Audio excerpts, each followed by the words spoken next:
Bismillahirrahmanirrahim. Peygamberimiz ummatına tavsiranna la testencu bir rawth ve la bil izam fe innehu zadu ihwanikum minel cin ravahu Tirmizi. Bir moğa düzdü istinca etseniz sünkü süvürülmeyin deydi ya.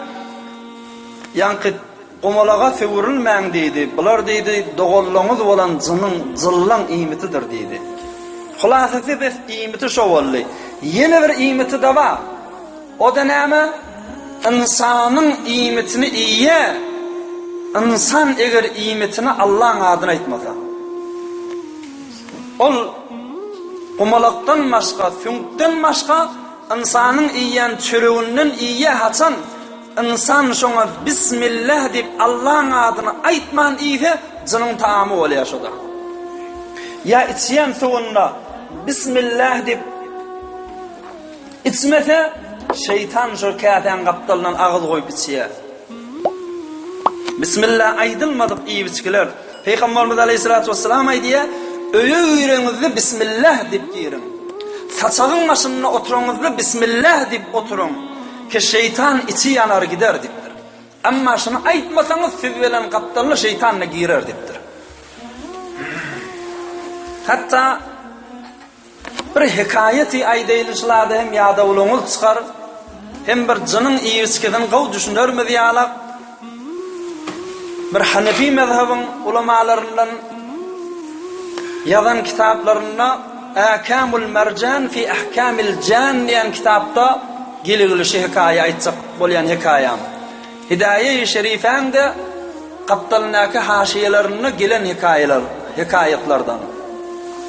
Kimin zamanında? Hazreti Umar radıyallahu anh'ın zamanında. Bir vaqt bir adam Hazreti Umar radıyallahu anh'ın zamanında Yasin'nani öyünden çıkıp gidiptir. Mescide deyip, bağıra deyip, kuça deyip fılada. Şol gideni oluptur, oğum gelmeyiptir. Şu adam gelmeyiptir. Denan oğlum şoklamış. O venanası gözleşip oturuptur, gelmeyiptir.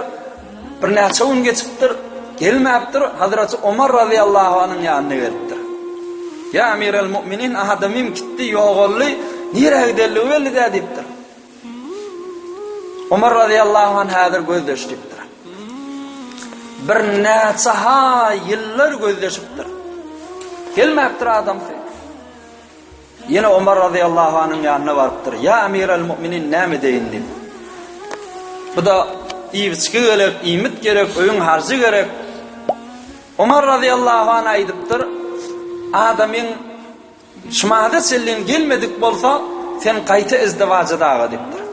Yine bir adama daqıla deyiptir. Bizim anada yine bir adam bilen izdivacı deyiptir.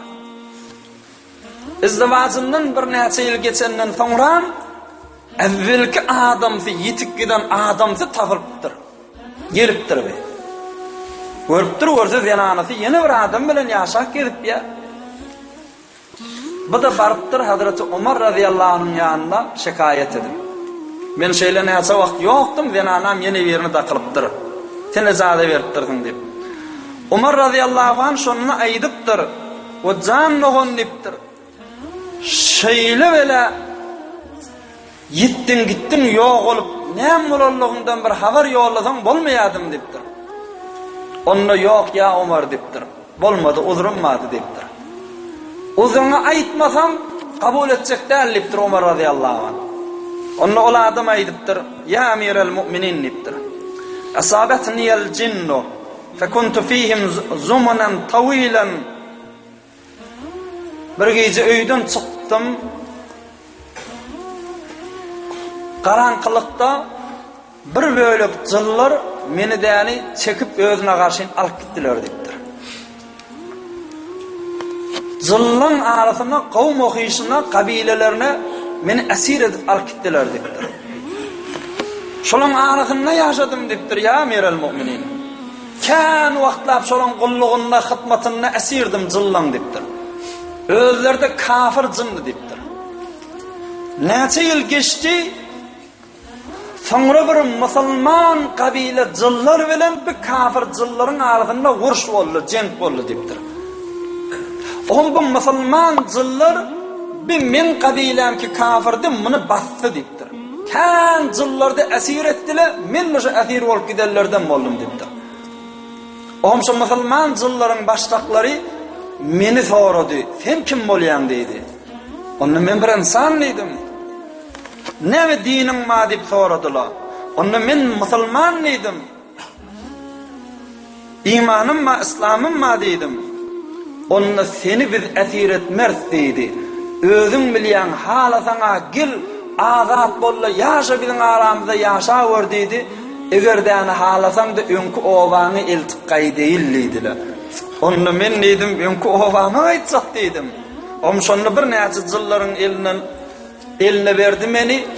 Olarda uçurup kan mesirleri bir azıcık wagtyň içinde getirip owa oklap gittiler dipdir.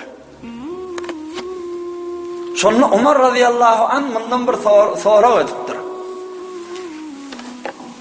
Ey doğun nipdir. Fema kana ta'amuk.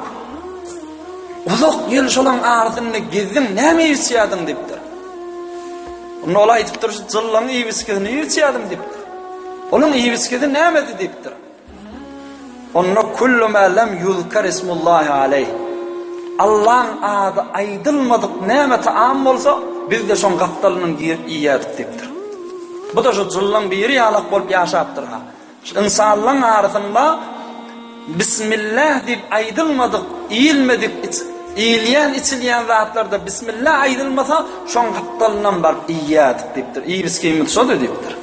Hulafy Umar radıyallahu anh maňa dipdir sen öz ihtiýaryňda halasan öňkü zenanaň ewirdi allypdyr. Halasan da dipdir yok meni göwer maňa beren mehriyany ewirip bereyli başga izdiwajadygy dipdir. Hulafy şol adamdan Umar radıyallahu anh sorandan näme şeytanyň ýebiskisi wady, jyllaryň ýebiskisi wady dip diýende onu şolaň däni bismillah aydylman insanlaryň ardyny ýebiskiler. برای مشاهده ویدیوهای بیشتر به کانال یوتیوب سخنرانی های علمای ترکمن سر بزنید، مشترک بشید و منتشر کنید، اجر ببرید.